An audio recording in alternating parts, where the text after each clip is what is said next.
Greetings and welcome to this housing pre-development seminar, which is brought to you by the Faith-Based Partnership for Affordable Housing and Community Development. My name is Peter Cook. I'm Executive Director of the New York State Council of Churches and a member of the partnership. And the goal of this seminar is to help congregations identify the perils and possibilities of repurposing their property for development. We will then offer to you today a process for discernment and a particular set of steps that we recommend for congregations which want to develop their property into affordable housing. And we will also discuss other ways any congregation can advocate for affordable housing in their community. Next slide.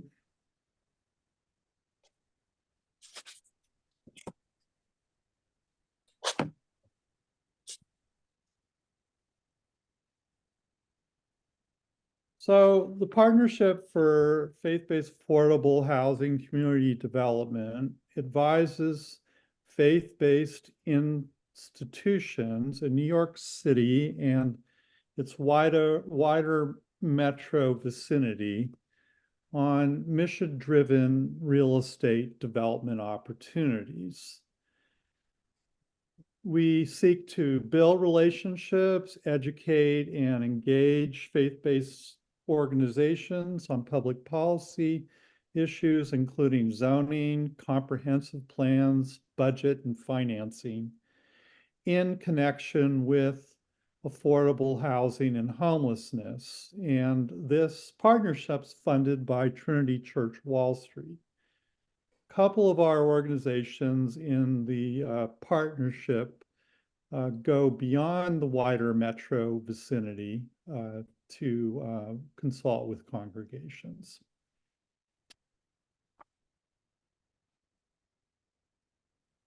We have 4 entities that make up the partnership. That includes the Interfaith Assembly on Homelessness and Housing, and Mark Greenberg is the director. Myself, who's director of the New York State Council of Churches, Bricks and Mortals, which is directed by Kate Toth, and Rashida Tyler, who is the project manager for the Interfaith Affordable Housing Collaborative. Okay, so I can take it from here for Bricks and Mortals. I'm Kate Toth, as Peter mentioned, and Bricks and Mortals is a membership organization in New York City that empowers faith-based organizations to maximize their buildings and property to serve their communities. And in the partnership, we focus on use of property for non-affordable housing purposes. Thanks for being here. Hi, my name is Rashida Tyler. I am the project manager for the Interfaith Affordable Housing Collaborative. And that assists faith-based organizations in New York State, outside of New York City as well, with property, developing their property for affordable housing through access to technical assistance and pre-development funds. And I'm going to hand it off to Mark. There we go. Sorry. I'm Mark Greenberg. I'm the Executive Director of the Interfaith Assembly on Homelessness and Housing. We've been around since about 1985, and we are a broad network of partners, including faith communities, elected officials, housing and service providers, and people who themselves have been homeless. And we work to advance the to address the needs of those who are homeless in New York City and beyond, through direct service, empowerment, and also public policy development. And Peter, back to you. Okay. And finally, the New York State Council of Churches represents 7,500 congregations. We've been doing we've worked with 9 denominations, and we've been in existence since 1893. And we represent congregations across the state, and we bring a wealth of expertise on public policy and advocacy as it relates to the preservation and construction of affordable housing, while helping congregations be more justice-oriented in their ministry. Oh, so I was just going to explain a little bit about what the collaborative does. And that is we assist with funding and referrals for congregations, workshops and training, one-on-one consultations, and providing partners for congregations that wish to develop. All of that to help you know more about your property, and then also help you evaluate your options in the pre-development sphere. And And we back do to- all of this work in collaboration with the 3 other partners, Bricks and Mortals, the Assembly, and New York State Council of Churches. Okay, so why are we here, and what are some common challenges which we run into? And as we see from the slide, in New York State, 50% of the population can spend 30% of their income or more on housing, which is obviously very critical. And it's not just New York City, but as some of you from out of the city know, there's a housing crisis everywhere. And so that's the reason that we exist, because there's a great need for affordable housing. But also, as we know, many congregations, many faith groups have property that could potentially be used for affordable housing and other purposes. But many of them have historically entered into agreements prematurely with developers. Developer will see a property, the roof is leaking, and the developer will say, I can help you with that roof. Let's sign an agreement. And before you know it, the congregation ends up entering into an agreement that does not serve its needs. And in many cases, they can actually lose the property, or the property could end up being in shambles. So we exist also to help congregations to make wise decisions based upon what they determine is within their mission and within their capabilities. So another important issue to be considered when a congregation wants to look at its options is that, as we know, as some congregations have been shrinking, they are also, in many cases, serving folks beyond their walls. So we encourage communities to consider who their neighbors are, who they serve, and also what the options and the requirements are with regard to their neighborhood plans. In many cases, neighborhoods have developed plans that the congregation should be fully aware of.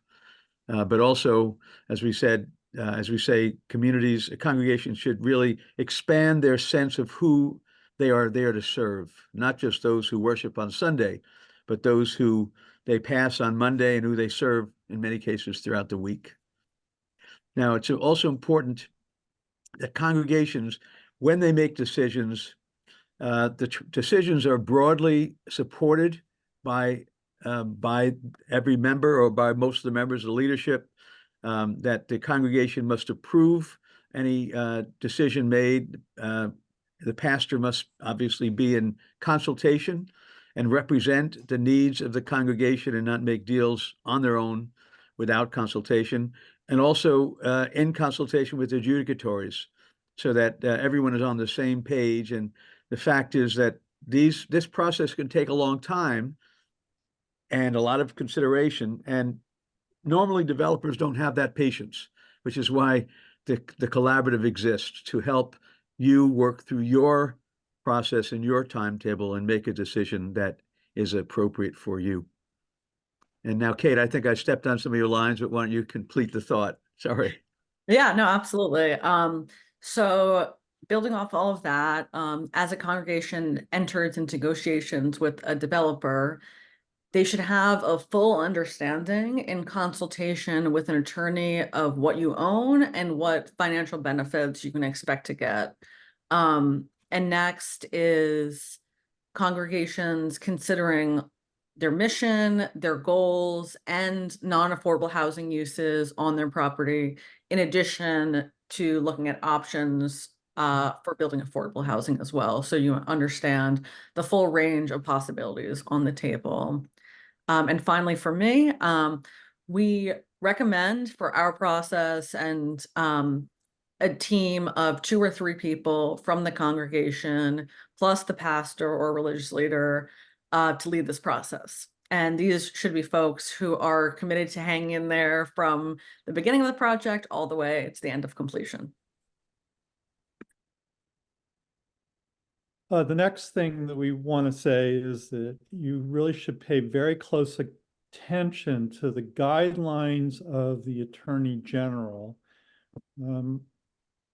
Many deals have to be approved by the Attorney General, who will be looking carefully at the decision-making process you use to get to where you want to go, plus the details of the deal to be sure that the congregation is not exploited.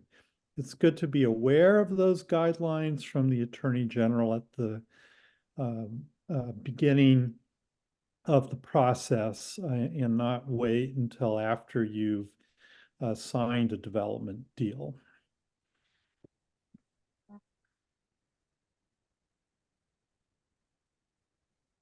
The other thing we want to say is that it's okay to talk to government agencies about financing, but remember, financing occurs later in the process when you engage a developer. We really don't recommend this conversation with government agencies without guidance from your own legal counsel. And sometimes when you talk to agencies, they might start recommending developers to you. That's okay, but we really suggest that you not engage those developers, except just to talk with them without counsel.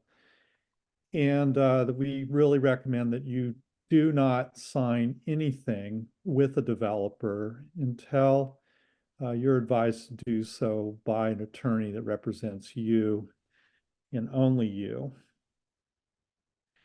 The final thing we want to say is, even if you have money in the bank, please be smart about how you spend money and do not spend money on things that will be born later in the process by a developer after you've signed a development agreement with that developer. Sometimes congregations start shelling out a lot of money before they're really clear where they're trying to go and where they are in the steps in the development process. So it's important to be cautious about that and prudent.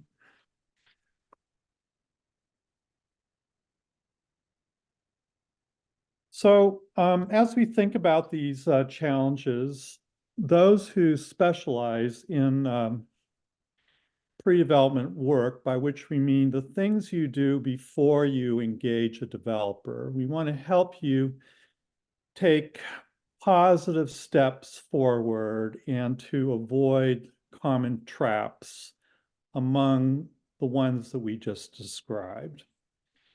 And we recommend you follow a pre-development process, which begins with a discernment stage and then follows a sequence of 6 steps. There are 4 groups that we are aware of that do pre-development. One is the partnership, which you are experiencing today. The other is LISC. The other is Enterprise Community Partners. And the final entity is Trinity Wall Street itself, which Trinity Church Wall Street, which has its own pre-development process in some instances.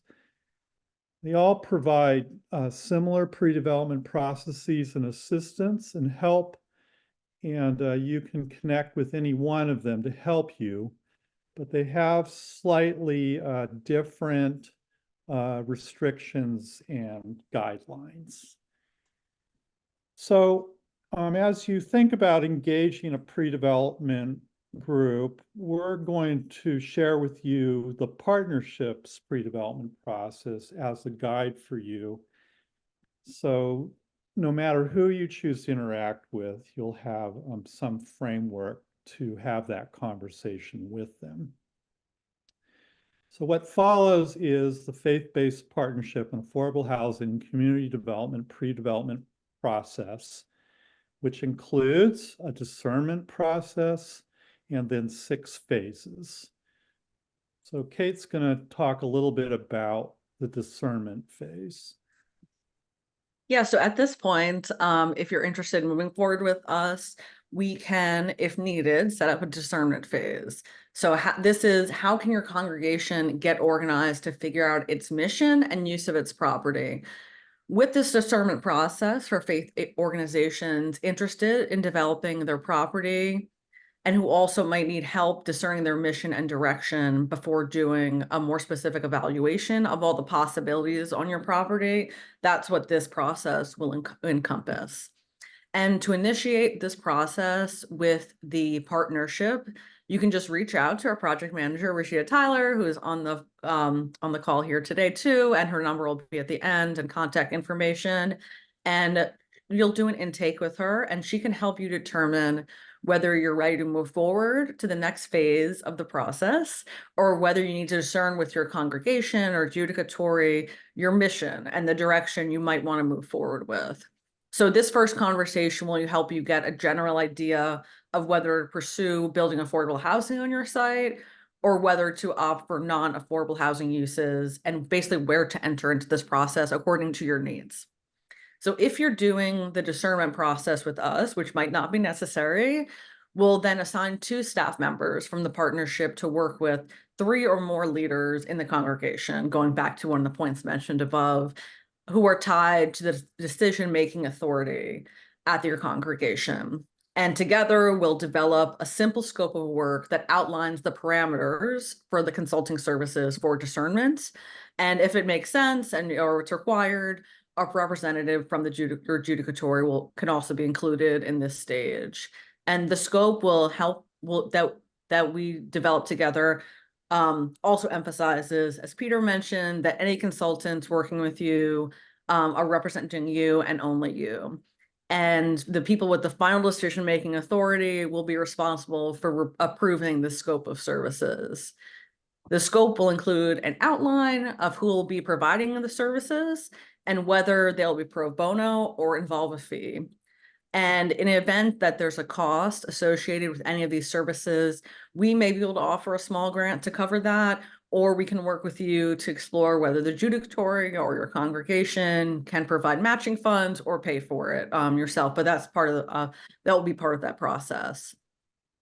And once this is all completed, we'll offer you a report with a roadmap for next steps, which will include both our application process for making a pre-development loan and the protocol we use, which we're going through now, as well as procedure for applying for market rate housing or doing an adaptive reuse project on your site. So these are the types of questions that we can help you consider in this discernment phase. Number 1 is, what is your mission? And is there reasonable consensus from the congregation about the mission? If there's division about the mission and priorities within your congregation, we can help identify the structure of the disagreements and suggest some ways you might be able to get on the same page. Is there a small group of 2 or 3 people who can work with the religious leader to hold conversations with the congregation and guide them through some discussions about your property's present and its future? And if you decide to pursue development, will this group be able to continue to engage in a longer development process?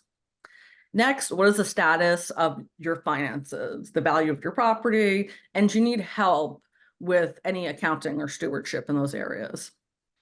Number 4 is, what conversations have you had with your congregants, your neighbors, and even your local government about what might be needed in your area? And so this can include childcare, food programming, affordable housing, or other things like that. And discernment would also include the full range of possible uses for your property. That can include space sharing, including by using it for a childcare or school, sharing with an arts organization, developing a commercial kitchen. Those are just a few examples. And whether the property is a good fit for a viable affordable housing project.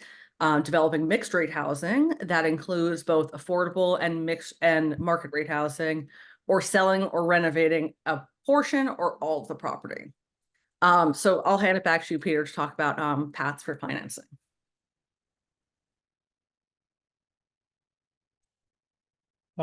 Great. So when we talk about paths for financing, we will give you a kind of a general idea about how to secure financing for what you seek to do. If it's involves affordable housing, we can give you a general idea of what might be available to you at the state and federal and local level.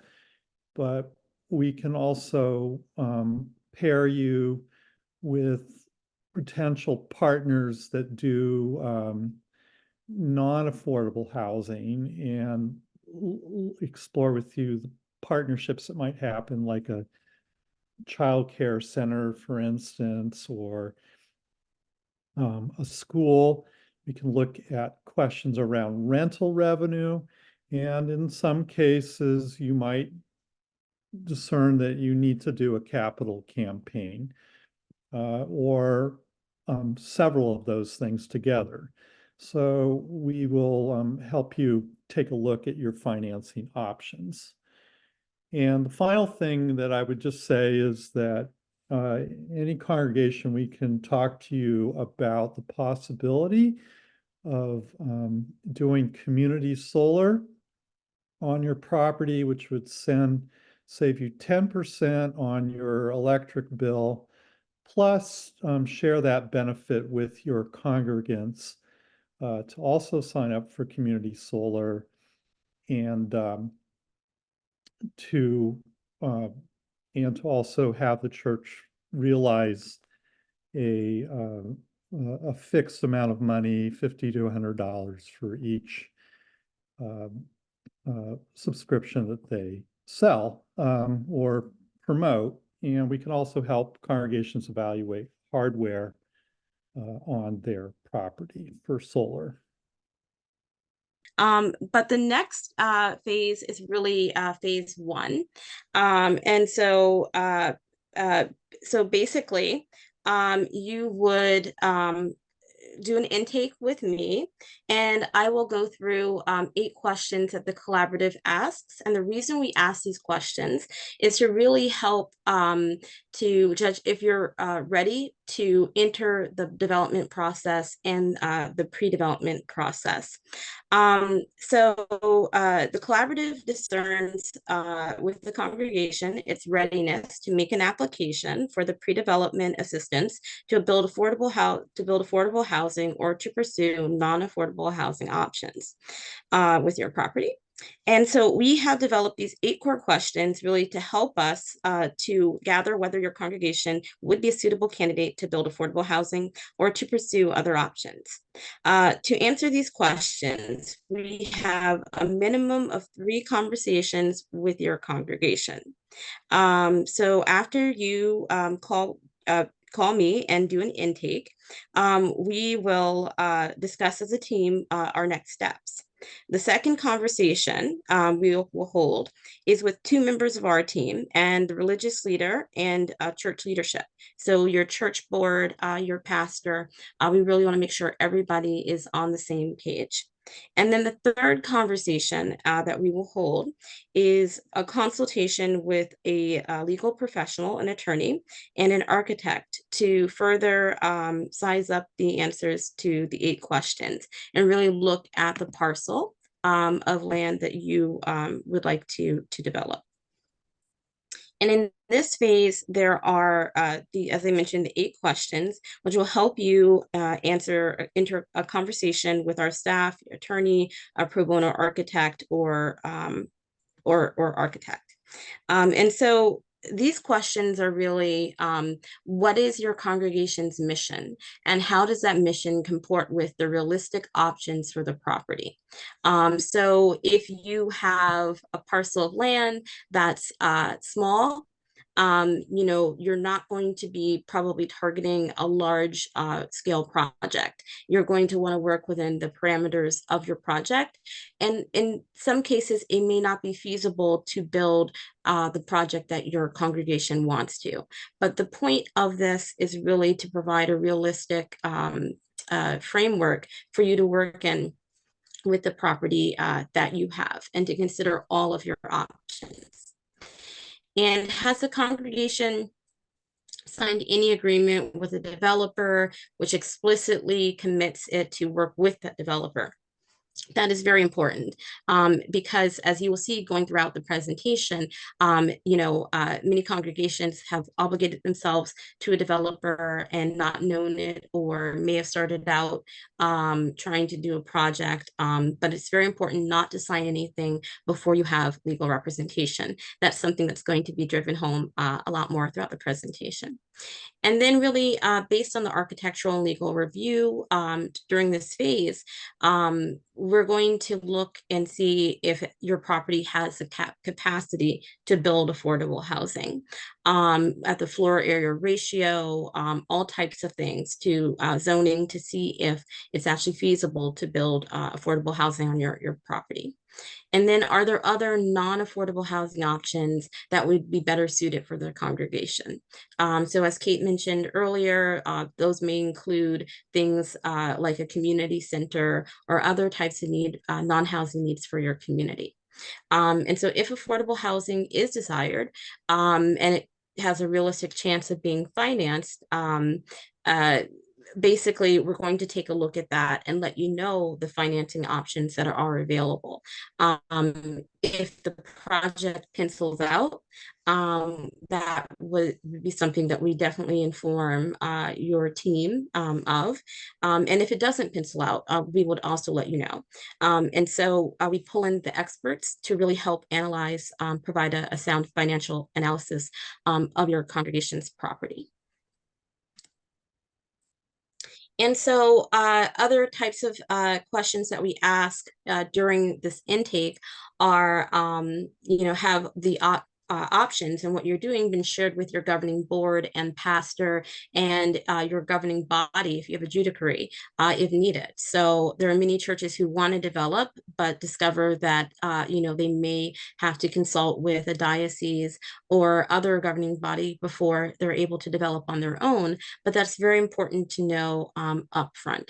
Are the pastor and the governing body in agreement about the information being furnished to them before making an application for pre-development funds? And are they open to considering other financially viable options? Does the congregation understand the 6th phase pre-development process? So the process that you're in, has everybody on the same page about what's expected and what would be next? And the necessity of having an attorney that represents you and only you throughout the process.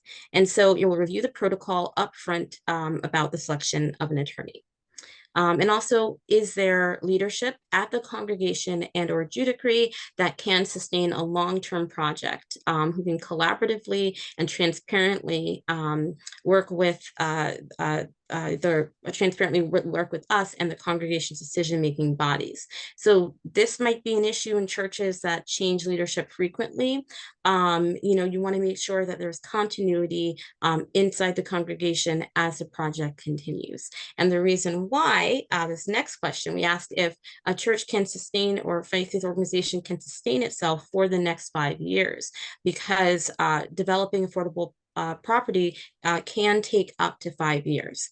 And so you need a team that can sustain that long and have continuity. And can your congregation withstand the financial pressures that may be presented to it during that time frame? And so you may do things like consider selling property or renting property to help with the financial pressures during that time frame. Okay, so those are the 8 questions that you're going to be asked when you give me a call, and we'll go through them all. And then I will get back in touch with Peter, Mark, and Kate as we make a decision on the next step. And so I want to toss it back to Peter for the next phase 2. So, Mark, I'm going to invite you to talk about how you go about making a loan application. Right. Thank you, Peter. And thanks, Rashida and Kate. So a few things I wanted to mention. First, all services that the partnership provides are free. Now, we do not charge for our services. In fact, as was mentioned earlier, we may. So we're talking about making a loan application. So after all these questions that Rashida mentioned are satisfactorily answered, and it is determined that the congregation will be invited to make a loan application to the collaborative, we will then invite you to identify, and we will help you to identify a pre-development coordinator. This is generally an attorney, or it could be some other development housing professional. You may identify someone who you know, an attorney or development professional who you believe would be capable of putting this application together. If it is someone that we are not familiar with, we would ask you to submit that person's name, and we would then do a background check and check for any, particularly important, any conflicts of interest. It's very important that the person who is representing you as the pre-development coordinator is not someone who also has their own reasons for development at the church. It's very important that the pastor and the leadership don't feel conflicted about having to appoint someone on their board or in their congregation who may be influential to serve in that capacity. So when we've determined or help you to determine your pre-development coordinator, the coordinator is then invited to present an application to the collaborative, and then our entire board will review that application and determine if we want to provide a loan. Now, again, the loan is generally up to $30,000.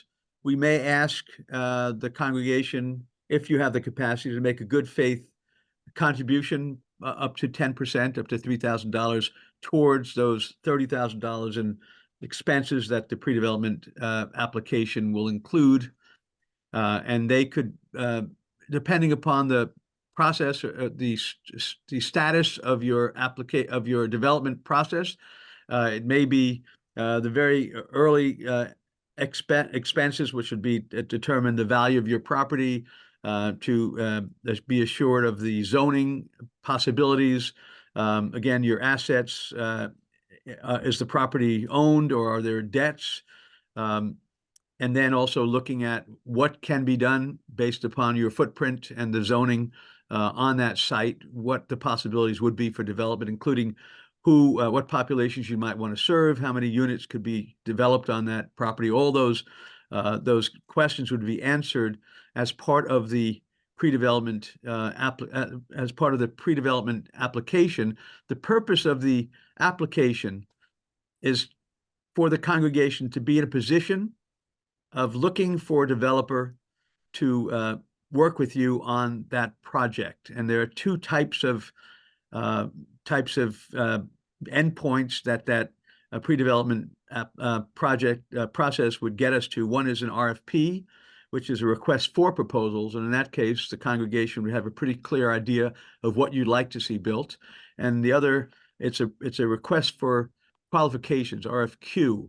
In that case, you're in effect more open to the developers telling you what they're capable of doing and suggesting what they think could be done on the property. Of course, in that case, if a developer provides you with some guidelines, you do not have any obligation to select them as your developer.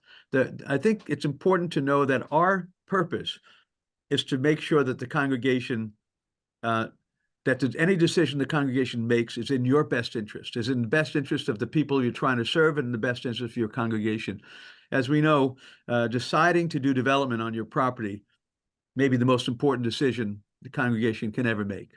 And so where developers may be impatient to have you make a decision quickly, we understand that this is a very important decision, a once in a lifetime decision. We don't want to rush you. We want to be sure that you're all of one accord and that this is something you're prepared to do.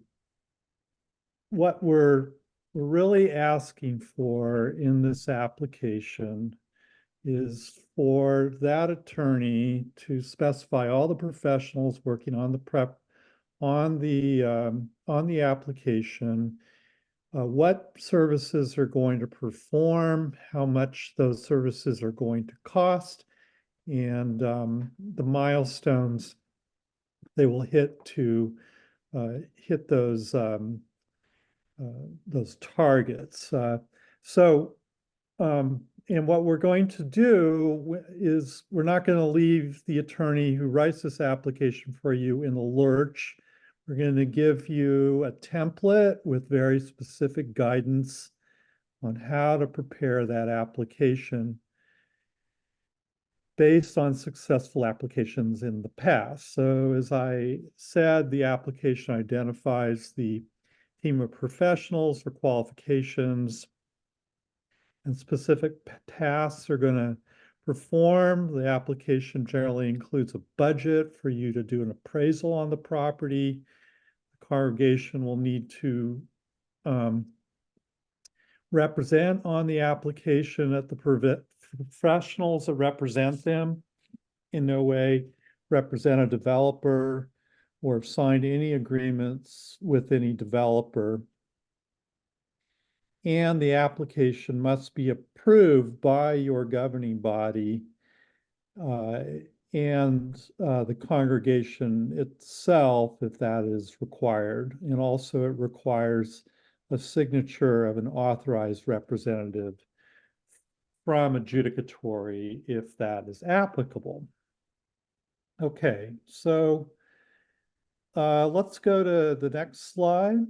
Before we go there, Peter, one other thing I wanted to mention, as we'll note later, the partnership is also involved pretty intensively in the development of public policies at the city and state level. So they're including zoning changes. So there may be projects that are not possible now, given the current zoning restrictions, that may be possible in the near future. So we're always open to revisiting the options for your site and to see that something may work now later that may not work currently. So though we may have a no for an answer now, that doesn't mean that no is the final answer. We'll come back and be in touch and see what may be possible going forward. Thanks, Yeah. Peter. Yeah. Excellent point. Yes. So the next step is that you and your professionals, once we've approved your application, will collect and organize the information about your property so that it's included in an RFP or an RFQ. And again, I'll give you the definition for both of those things in a few minutes. So here are just a few of the kinds of questions which the professionals who are being paid to do this on your behalf are going to help you figure out. One, do you want to pursue a ground lease by which you retain the ownership of the property and draw income from whatever is built there? Or do you want to move to a condominium, which is a technical term, not an actual condominium, but a portion of your property which is sold to a partnership which you create with a developer and you realize the proceeds from that land sale. Will your congregation form its own 501c3? A lot of times that makes the most sense to shield the congregation from any liability, and it also makes it easier to secure funds. We'll look at how many units can go on your property. We're going to take a look at what the zoning will allow. Obviously, if there's a zoning variance which is required, we're going to note that. Um, uh, and then we're going to look at the financing options for the size and type of the property. Will this be government funded? Will it be a mix of home ownership and rental, or rental and home ownership separately? It could be a mix of market housing and affordable housing as another another approach to financing. Or you might be looking at your property in terms of like a business or something like that, which would help to subsidize the property. Okay, are there any title issues on your property? So sometimes congregations think they own their property when they actually don't. That is a good thing to know about. Or if there are easements or other claims made on your title, you want to clear that up and figure out if you have to hire an attorney to make any changes on your title. Hopefully you have a clean title, but we need to be able to verify that. We're going to order an appraisal on your property. It's not just going to be what the property is currently valued at, but what it could be valued at if you were able to build certain things on that property. We'll have an initial design of what the property would look like. Then there's a documentation of a conversation with the Attorney General and their requirements for approval for your property, including any outstanding process issues which the Attorney General might identify. Are there any other legal barriers which might need to be overcome? The RFP will require clear representation that the FBO, faith-based organization, is not entered into a contract with any developer. And there also could be results of an exploratory conversation with a developer about the property. Sometimes what we'll do is test the waters with the developer to say, here's what we're thinking about. If we were to put out an RFQ or RFP, do you think you would be interested? This kind of takes some of the risk out of issuing an RFQ or an RFP by having that preliminary conversation, as long as no development deal or is signed with that developer. Next slide.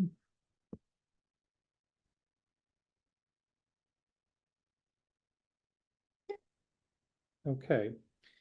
So as Mark said, there are two types of proposals which you could create. And this is where you collect all the information, which I just talked about, and you put it in a document, which is either a request for proposals or a request for qualifications. A request for proposals is basically you outline exactly what you want in your plan, and you ask a developer to bid on that. The more typical thing that we issue is something called a request for qualifications, which gives enough details to a developer to agree to do due diligence on the property and spend some money, where after a period of time, a decision is made to go forward with the development or not by both parties, and the developer in this agreement gets the first right of refusal. So it just gives you a little more flexibility. The request for proposals is really like, hey, we want to get married. The request for qualifications is a little more like, hey, can we commit to being in an engagement before we get married? Okay.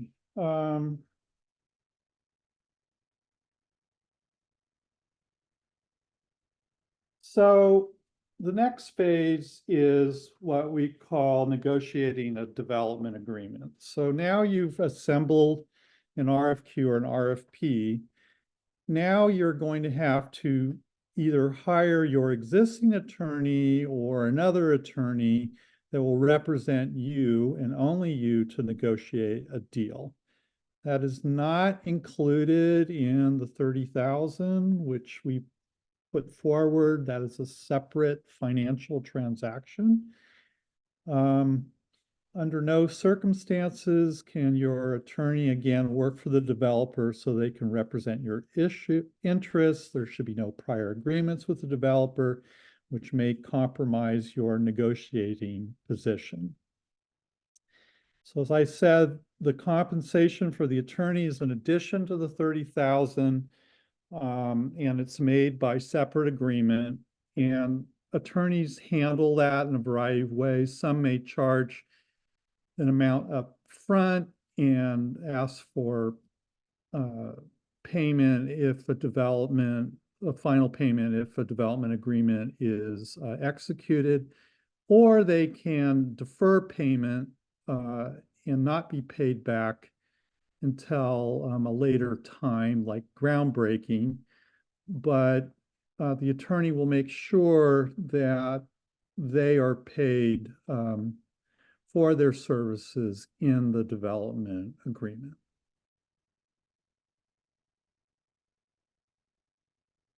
And finally, phase 6 is if you sign a development agreement with a developer, then that's when we really start to focus on financing.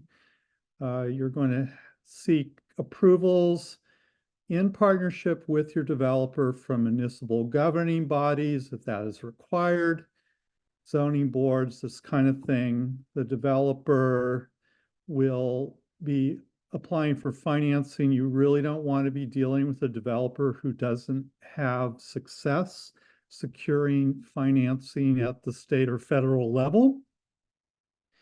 And we recommend that you continue to retain your counsel to help you navigate any issues that may arise. Ensure that the terms of the development agreement are adhered to. So there's no funny business that kind of happens after you've signed this deal, or having a developer represent one thing in the development agreement, but do another. But sometimes there are situations which come up as you're trying to implement the development agreement where the terms of that agreement need to be revisited by the partnership between you and that developer. So you want to be sure you have somebody on your side who can help you troubleshoot anything that comes up. Okay, here are a few frequently asked questions. We're going to give you 3. And then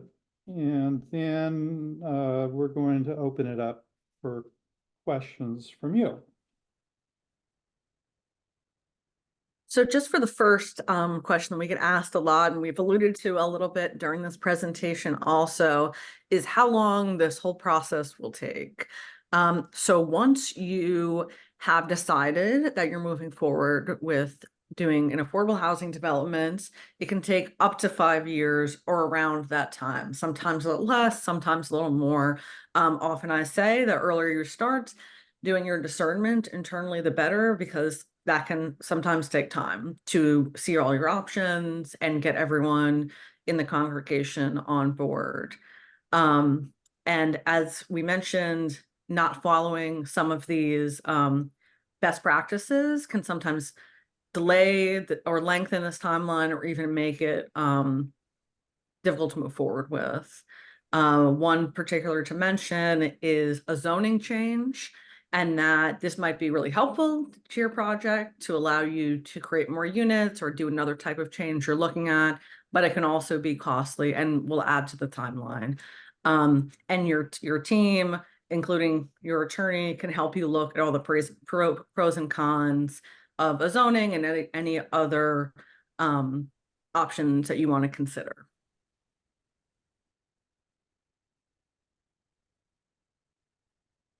Okay, the next question is, in general, when do you approach government entities for funding?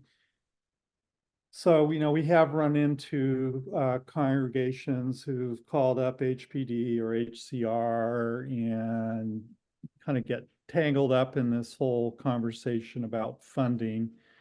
We just really don't recommend that you do that or attempt that until you've actually executed a development agreement. And as I said, that agreement will generally be with a developer who is skilled at securing funding. So do not do this prematurely.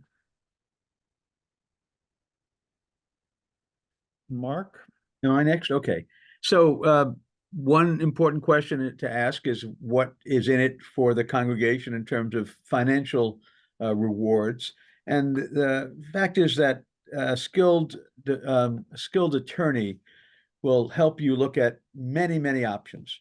Of course, the one simple option is to sell the property. Now that's again complicated in a sense because since the congregation is receiving as a tax benefit, tax exemption, the Attorney General wants to ensure that the property will be continued to be used for public benefit. But if the congregation doesn't want to sell the property or wants to sell it for affordable housing, that's one thing. To sell it for other purposes, again, much more complicated. But beyond just a simple sale, there are many other options. Often, congregation will develop an independent 501c3 that it plays a role in, but has other partners in the 501c3 that would then develop the property. You could do things like developing the property and having a kind of a condo arrangement where certain parts of the property are then leased to other entities that would provide other services. The question really is, does the congregation want a slow income or a quick income?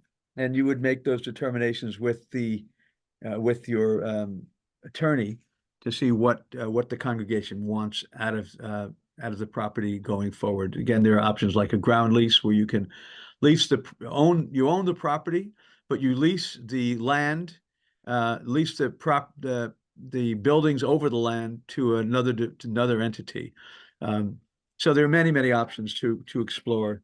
And again, your attorney, if he's a skilled attorney, which we hope he or she is, they'll help go over with you all the options and determine what is in the best interest of the congregation and the community. Right. So now we're going to move to Q&A and a little bit of conversation because you've heard a lot coming at you. I'm also going to take us off presentation or screen share so we can see each other a little bit. It's always better if we can do that.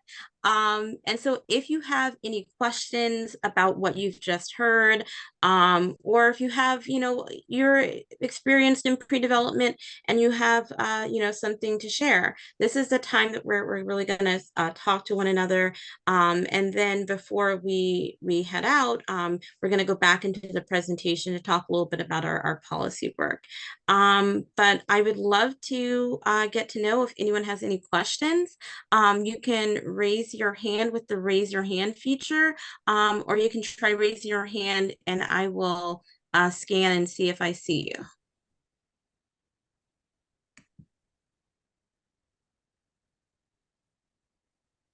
One thing, Rashida, if I could, I'm not sure if I mentioned this. In terms of the loan process, after we've made a determination that we feel the congregation is a good candidate for a pre-development loan, the loan is forgivable if we feel that the congregation has made every good faith effort to develop affordable housing and has not been able to. We don't want the congregation to be on the hook for the $30,000 as long as you've made every effort. And therefore, we are very careful in making our bet that you have a good chance of developing affordable housing. But if you do everything right and nothing happens, you're not on the hook. So we're kind of partners in that. Because we'd like to get our funding back, but we'd like you to be able to develop affordable housing. We don't want it to be something that causes hardship to your congregation if you've done everything right. Okay. So I see some people have messaged me about, yep, Pierre, I'm gonna take you off mute, or I'll ask you to unmute. Good afternoon, everyone, and glad to be a part of the conversation. I pastor church in the Huntington area, the Vine Church, and I'm curious. I wasn't sure if the information was shared with everybody in terms of how the intake process is initiated, but I'm very enthusiastic about getting involved, and I'm looking to see how we can work together to provide opportunities for our local community. Absolutely. Great question. So yes, so to get started in the intake process, you would reach out to me. At the end of the presentation, I'm going to have my contact information. I have a Calendly link, so you can find a time that works best for you, and it matches our schedules, and it just creates the whole meeting for us. And then also you can reach out to me via phone or email, and I will include those at the end, but I'll also put them in the chat as well. So after we do an intake, again, I will reach out to Mark, Peter, and Kate, have a conversation just sharing what happened during our intake. And then they will decide on the next steps. Well, we're all deciding the next steps and reach back out to you and have a second meeting. And then from there, we'll have another meeting where we'll pull in an architect or a lawyer and really start to provide those initial conversations. And so that's really in the pro bono phase of our work. So that is at no cost to your congregation or any of the congregations, those initial analyses. And so after we have those initial conversations, we're going to let you know if you're a good candidate for the pre-development program, and take it from there. And thank you so much for asking that question. Is there anyone else that has another question from any of the other sections? I know it was a lot of information, but this recording will be available on YouTube, and we'll also send it out to participants after. And also, we included the website in the chat, so you can check, look at more information about what we do in our process on the website, iahcny.org. And I'll just say one other thing, and that is all this information which we shared with you is an overview, but we will sit with you individually and walk you through each stage so you understand it. And so this is really intended to be an overview, but it will make much more sense when you engage us in our process, and that's through an individual consultation. Okay, and I see Edward Williamson has his hand raised. Yes, ma'am. I do apologize. I was driving when we started, but I did make it. So my question was, I missed the part.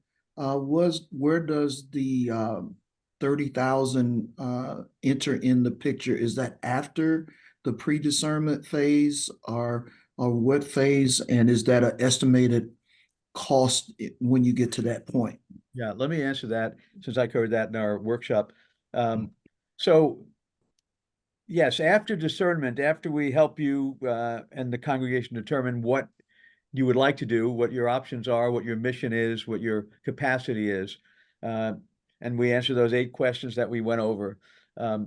We will then, if we determine based upon those factors that your congregation would be a good candidate to apply for that $30,000 pre-development loan, we would then help you determine, identify a pre-development coordinator.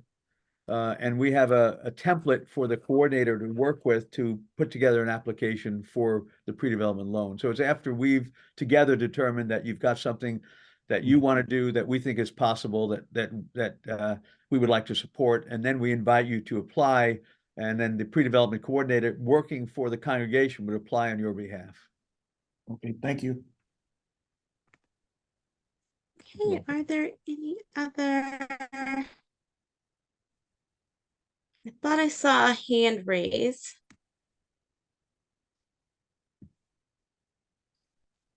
There's a hand with 2 hands and a hand. Yeah. Is that the praying person has a hand? Okay, Praying eye. Shauna will, Hi, yes. I just wanted to know, who do we send? You said we send the contact information or any information on this program that we would like to apply for to you. Do you have a direct email address? How do we reach out? I don't know Sure, if I'm I actually missed that gonna, part. I heard you say it. so I'm gonna put my in my contact information in the chat right now. And then it's also going to be available at the end. But I'm gonna put it in right now just for folks. Yeah, that came out bunched Okay, together. thank you. But yeah, you're welcome. Gonna make sure it's not bunched together here. So let me ask a question of all of you. Is there anything in here that was confusing to you, where you needed some clarification?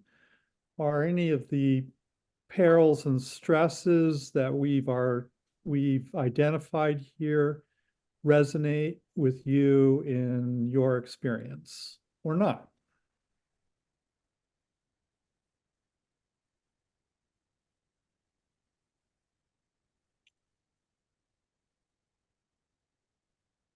That's a broad, open-ended question. Let me ask us a more pointed question, if I could. I see Laura. We have one hand. Okay, go ahead. Sorry. Yes. Lori, please Yeah, unmute. hi. I just Yeah. took myself, I don't know what you're seeing here. I'm gonna look at myself here. I'm multitasking. Just a quick question. Are you folks working with anybody in the Rochester, New York area? Some of us from a Third Presbyterian are on this line. I am aware of some local projects, specifically by some Black churches here. We're involved in housing. But just really my being here is going to be in a position of passing on information. But are you working with any groups in Rochester, New York, or the environs of Rochester, New York? That would be very helpful to know. Or you probably would like to be. Yeah, well, we have done a seminar a while ago in the Rochester area, and we are aware of development groups that are doing this, like Christopher Communities, Home Leasing, and these kinds of places. But again, it all begins with a conversation. If you got a lead of somebody that you want us to talk to, we can do that and then build it out from there. You know, it might be that some of the projects you described are already, you know, on their way and wouldn't find our counsel all that helpful or useful at this point because they've already gelled this. But if you have somebody who's thinking about it, who hasn't signed any development agreement, that's where we come in. Excellent. The framework is very helpful. I appreciate Yeah. seeing and hearing the information. Thank you.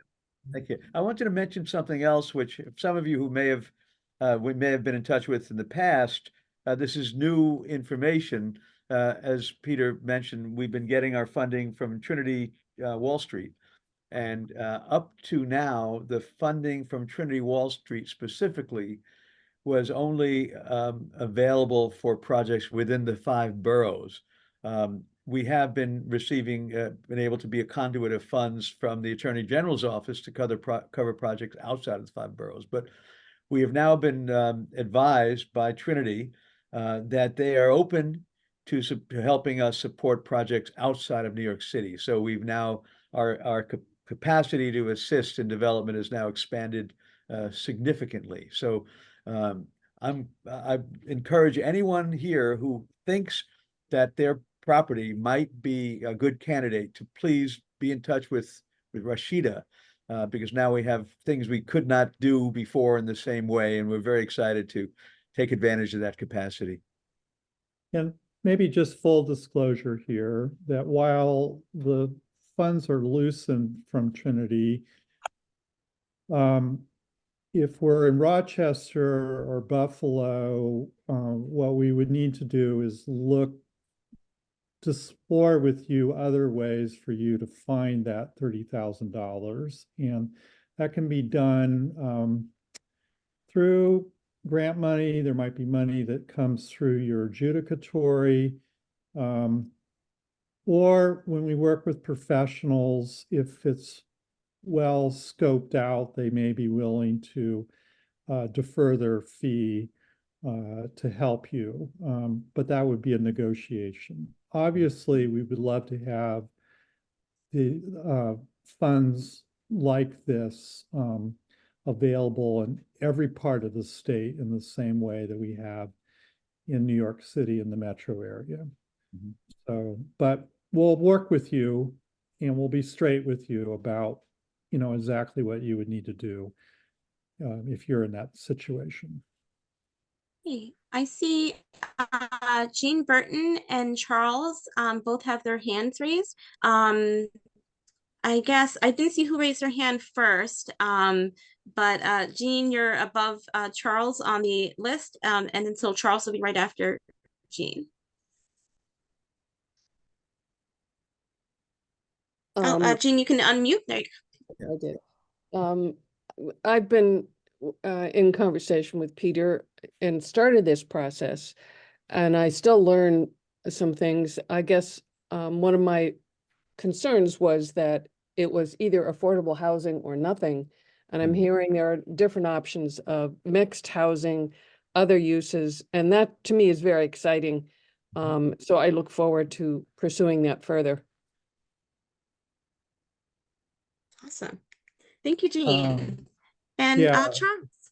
I would just say thanks, Jean, for that. To clarify, if we're looking at building affordable housing with state or federal financing, that can have an all or nothing quality to that conversation, but it really does not preclude, nor should it preclude, exploration of other options, including financing for housing that doesn't come at the state or federal level.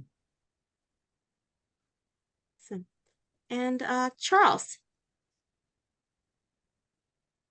So thank you very much for very comprehensive introductory presentation. As my question is how to make this presentation, at least in the initial stage, little more, I don't know, seeker-friendly.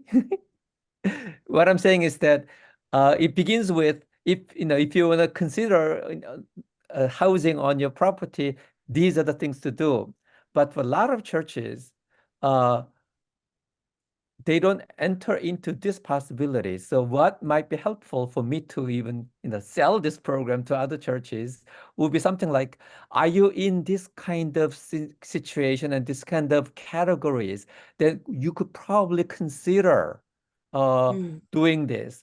But also, what this is not for. For example, church is so declined. I mean, the idea like, you need to have enough funding to survive for 5 years. It comes in the middle of, but in the very beginning, before you reach that weakness, perhaps it's time for you to begin to develop. So if there's some concerted effort and sort of narrating those possibilities, it might be easier to invite more churches into this conversation, because from the very beginning, to call you, Rashida, there has been a lot more clarity as to whether they are possible candidates or not.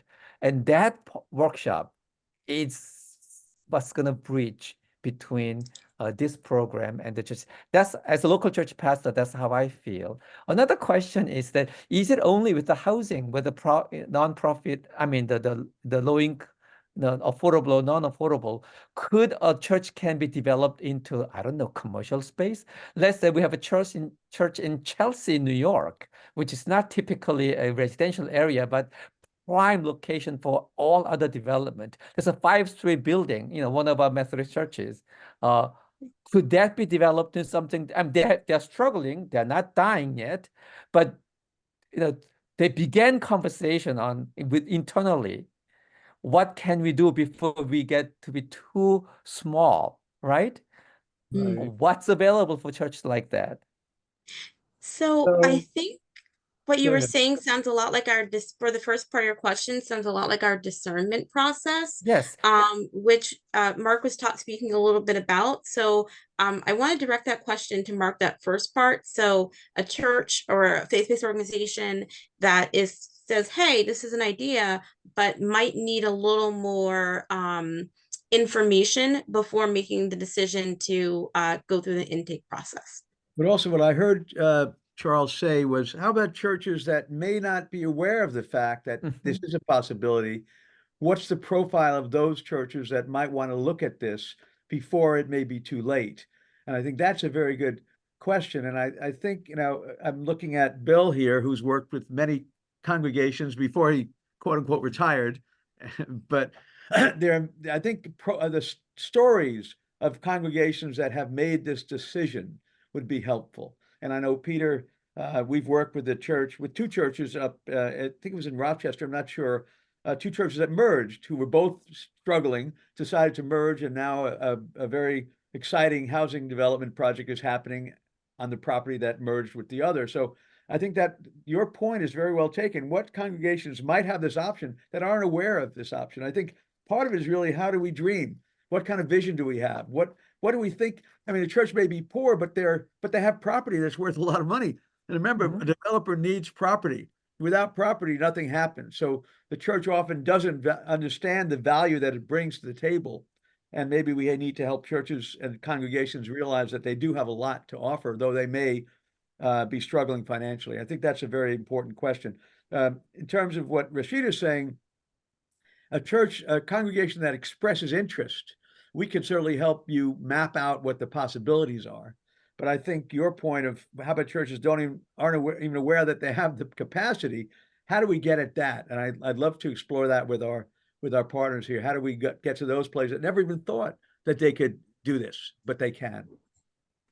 I don't know, Bill, I see you. Yeah, Bill, you've been to this rodeo many times, so I'd be curious to hear what you have to say. But I'll just say that with this presentation, it really begins with a phone call to Rashida, and then we'll sit down and have a conversation. And it might be a half-formed idea that we start with, but engage us, and we'll help work that through with you. Right. We won't bite. We're not Bill, gonna, shoot down your ideas. We're just going to provide you with a realistic snapshot and your options.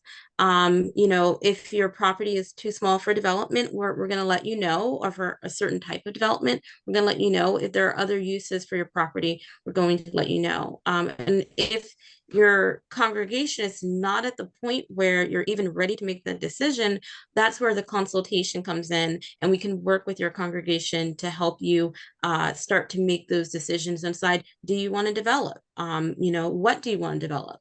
That kind of work, that's our discernment phase. So I would encourage everyone to just, give me a call, or, go to my scheduling link, set up a meeting. We are really open, and we just want to help churches to decide what they want to do. Yeah, I wanted to see if Bill had any response, but also let me just say, Charles, that if you know of a congregation that you think might have the possibility, but they don't think so, you might bring them to our attention. That may be one way to go.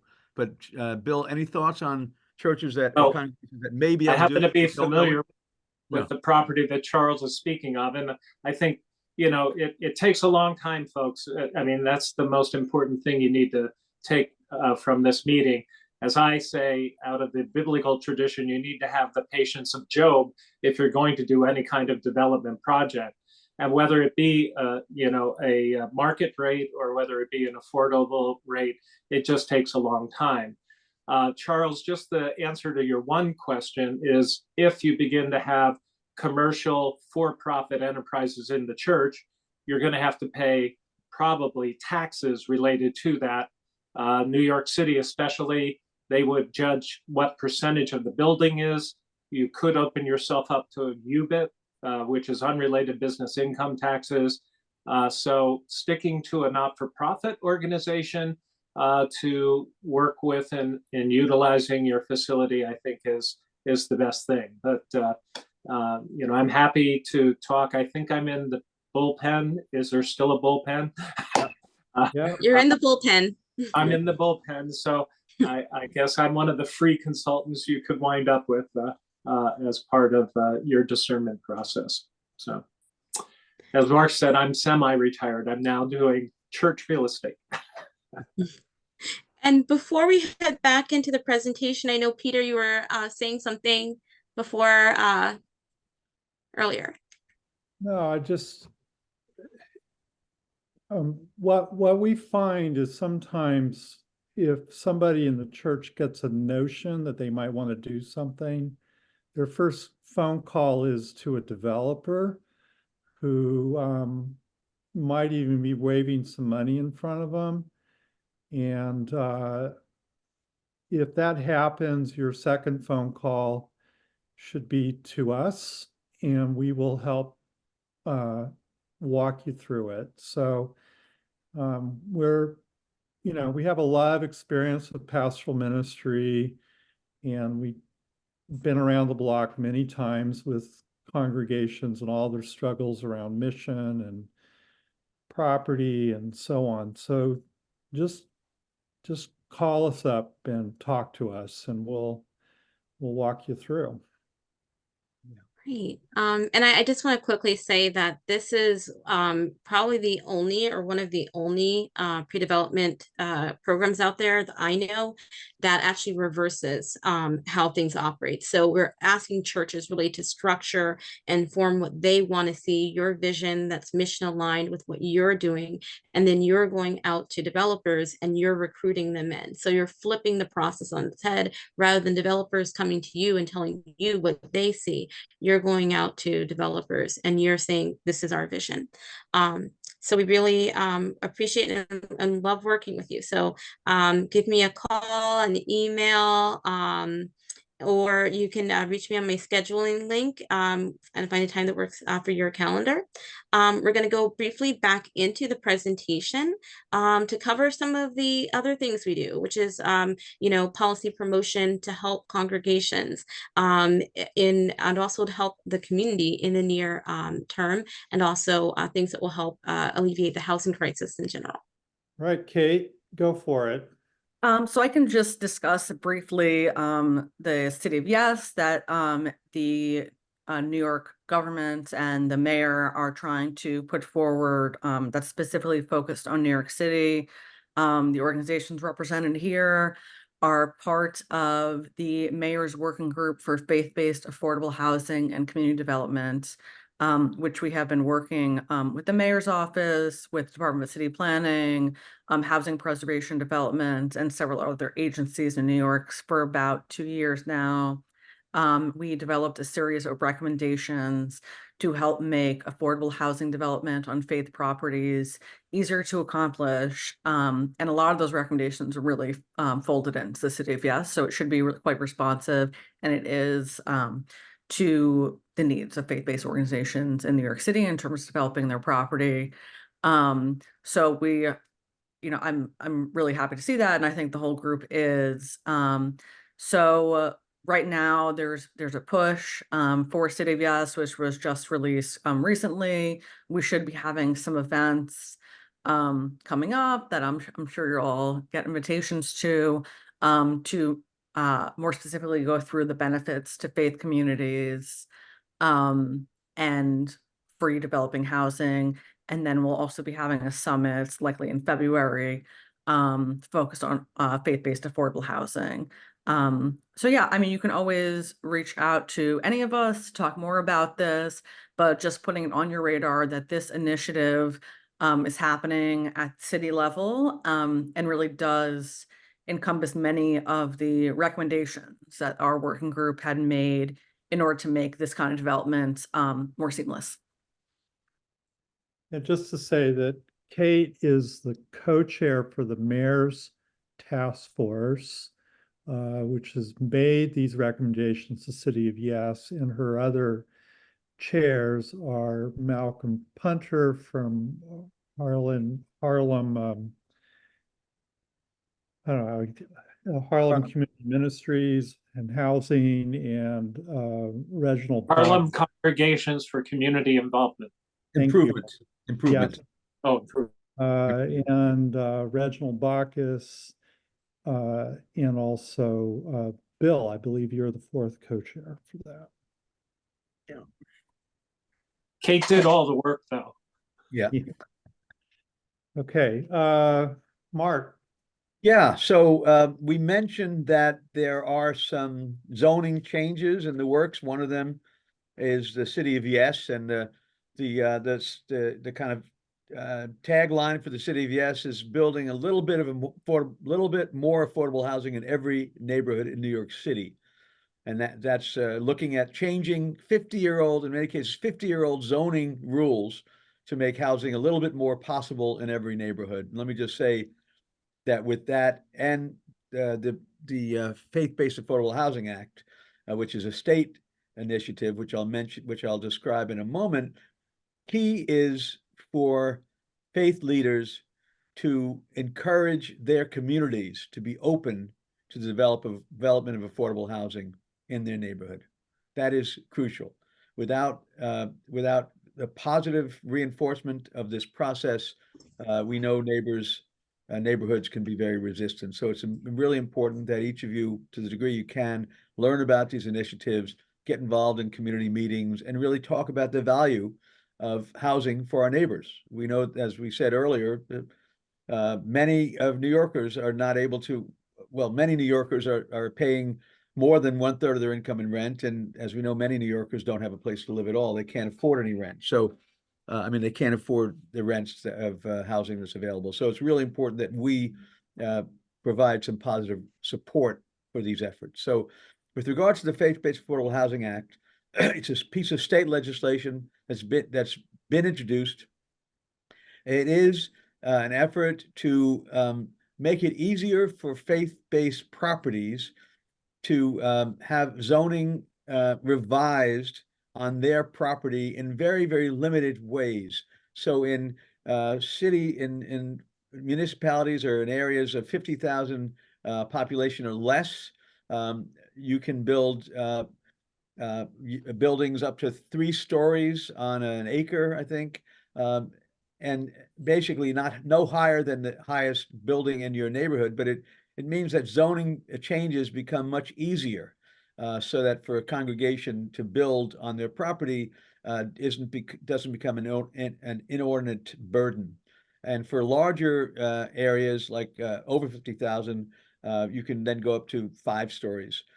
Or a little more, but it is a work in progress, and we will actually, the folks with the Faith-Based Affordable Housing Act will be hosting 3 conversations next week, community conversations, to go over the details of the bill. We really want community input, as we discussed earlier in the week with our friends from New York, from Long Island Jobs with Justice. So we've now, as a result of our conversation with you, have organized 3 meetings next week. I think we can probably send everyone here on the Zoom links to those meetings, and they will be next Tuesday at 6, Wednesday at 2, and Thursday at noon, I believe. So we'll send that information to you. And anyone who's interested in learning more about how this legislation could make it easier for congregations with property to develop affordable housing, please keep an eye out for that email. Also, let me just say that under this bill, only a certain portion, I think 20 or 30%, I'm not sure, and again, this is open to being modified, but only a portion of the housing that you would build would have to be affordable to be eligible for these zoning changes, which means that if a congregation is struggling financially and could benefit from the development of affordable housing plus market rate housing, this is also something that would work for you. So it really would help develop housing all over the state, as long as some affordable housing is included on faith property. Okay. Great. And there's also a petition that's being circulated to faith leaders that we're inviting them to sign in support of this legislation. I think we can include that in the notice with the links to the 3 meetings next week. So I'm going to just go very quickly through the rest, some of these. As most of you are aware, we have quite a few people who are immigrating to New York, and that people in New York City might be particularly aware of that. And so as a council, and collaboration with a lot of other people locally, we're really trying to work with the state and New York City to take a comprehensive approach to dealing with welcoming immigrants and trying to sort of pull them out of their silos and to make good use of the money that has been allocated, which is considerable. One piece of this conversation has to do with a rule in the city of New York, which if somebody requests shelter, that you have to provide it. That rule is subject to some debate now, and the city has interpreted that rule to limit shelter to 60 days. And then they have to reapply for shelter. So this is all getting worked out in the courts, but that's sort of what the city is embarked on doing. But it does point to an overall crisis around the availability of housing to everybody. And that's why we keep working on these housing policies. Next.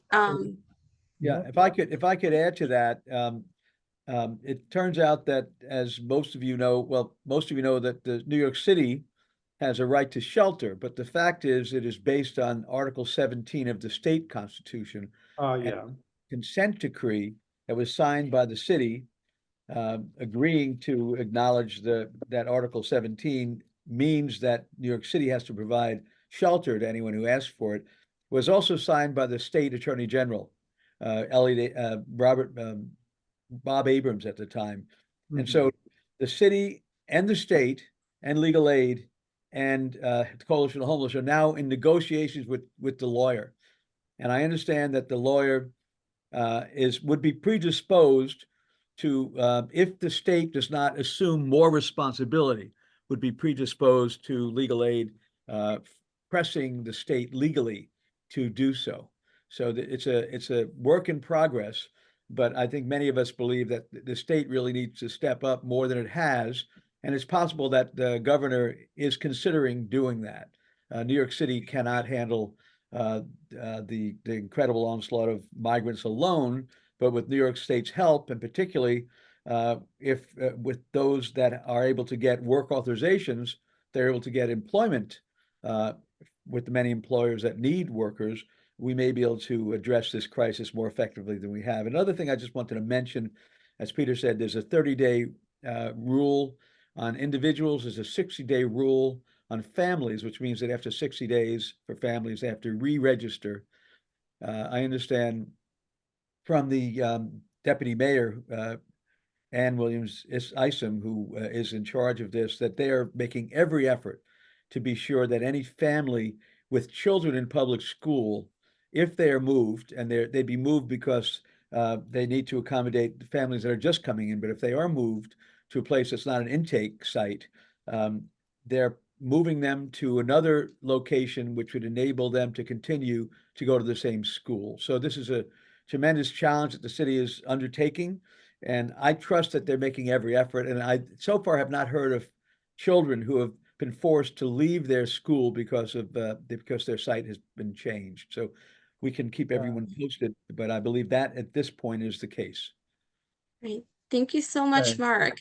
I also know there is the way that we are looking at these bills is really housing creation. So the City of Yes, Faith-Based Affordable Housing Act, and then preventing displacement or homelessness. So really, defending the right to shelter, making sure that we are establishing that people can have access to housing regardless of their immigration status. So the next two bills that are being discussed are the statewide housing access vouchers. And those vouchers are actually reintroduced this year.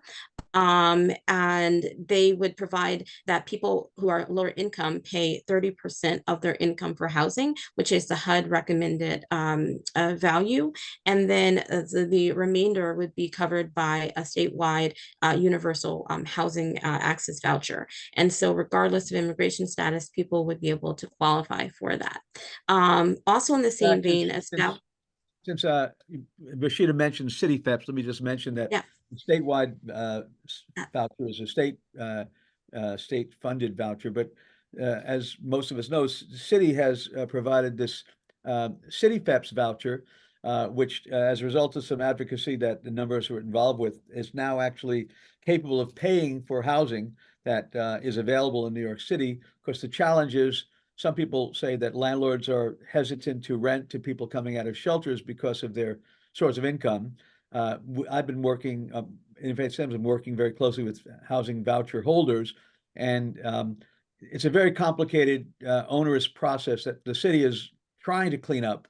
But the fact is, it does take time for people with a voucher, if all things go well, to move into housing. And we have a program where we're called the Fellowship of Accompaniment. We're actually helping individuals with vouchers to manage the process while the administration of justice occurs very slowly.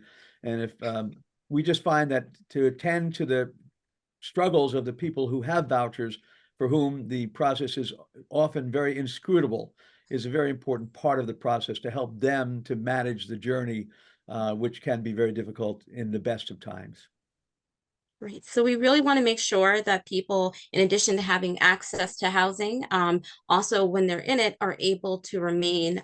So right to counsel is a bill that is being considered at the state level, which says that outside of New York City, because I do realize that New York City already has right to counsel, but the rest of the state, this is not the case. So you would be able to have access to legal representation.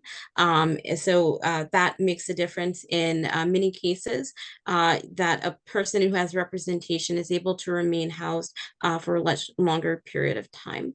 We also want to encourage congregations to attend community board meetings or city council meetings, and to check out the resources that we have at the all of our websites. So Bricks and Mortals, New York City Council of Churches, Interfaith Affordable Housing Collaborative, and the partnership as well, to look at all of the upcoming events and resources that are there. Share those with your other congregants, with other houses of faith. And just keep up to date on the events that are happening. This virtual seminar will be recorded, as well as in December, the New York City Council of Churches held a social justice committee training, and that is available on our webpage and also on our YouTube site as well. We have coming up in March 18th and 19th, an opportunity for people to gather together to help advocate for many of these policies, but also just to be in community with one another and to learn. And so that's going to be the New York State Council of Churches Ecumenical and Interfaith Advocacy Day, March 18th and 19th in Albany, New York. And in the packet that will encompass a link to this recording, we're going to have more information about that date as well. And Peter, did you want to speak a little bit about solar? Just again, if you, as a congregation, want to earn some money for your church and also save some money on your electric bill, give us a call and we will show you how to do that. And we work with a group called Crowder Roof and Associates, who specializes in solar. And we have a grant from NYSERDA that helps us to provide that assistance to you. And that is available, I just want to make clear, to any faith-based property, no matter what faith, and also to affordable housing developments that might want to consider this for their property. Oh, I was just going to go to the next slide with the contact information. And this is the same information that I put into the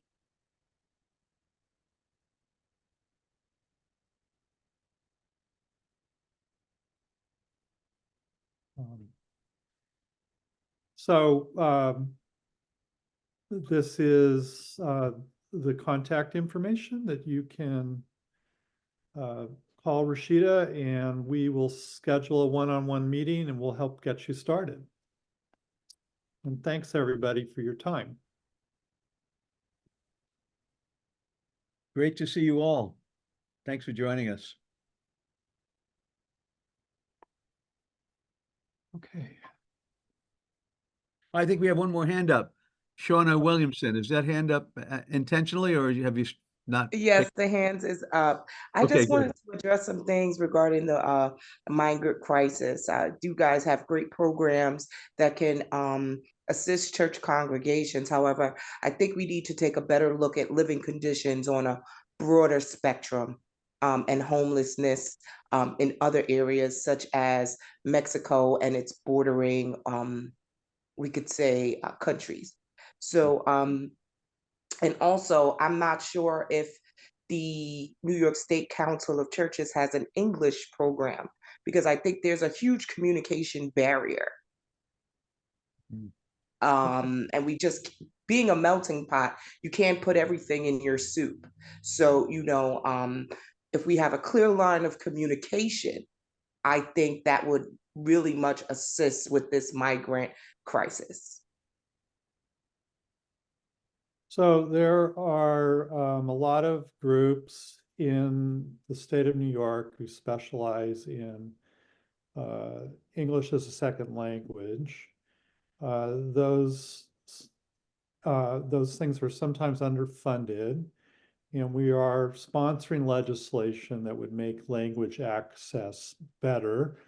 than it already is for migrants. And as for migrants and immigrants themselves, you know, Right. we're working, just a minute, we're working on a comprehensive, you know, policy where we're really encouraging the state to take a systemic approach to that.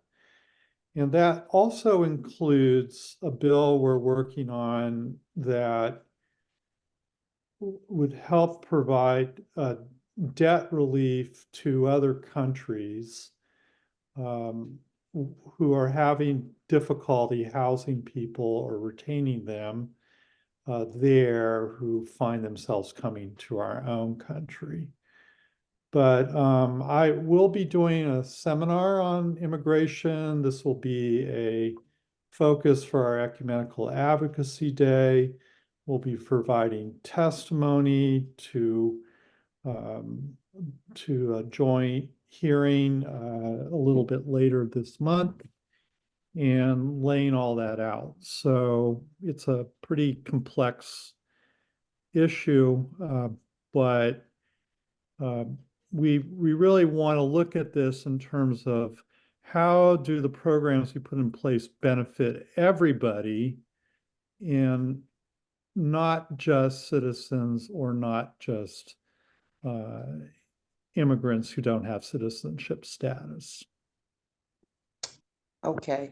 I think sometimes the term English as a second language, I think that's also a problem too, that the United States hasn't officiated a singular language for its citizens and for its populace. So, all right then. Thank you so much. I appreciate your time today. Yeah. Thank you.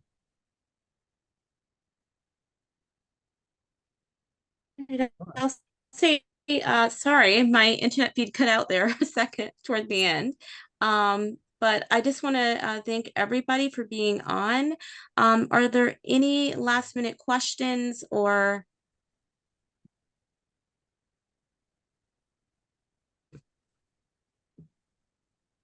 Okay. So All seeing right. none, Peter? Give us a call. Yeah. And we'll get this conversation going. So don't hesitate, even if you just have a notion of what you want to do and you're just trying to sort this out, give us a ring. Yeah, we need more affordable housing. We want congregations to be more prosperous in serving. So I want to thank all the participants very much for joining us. Thank you to Mark, Kate, to Peter, and for the partnership, and to everyone who helped get the word out about the event. Thanks, Rashida. Thanks, Peter. Thanks, Kate.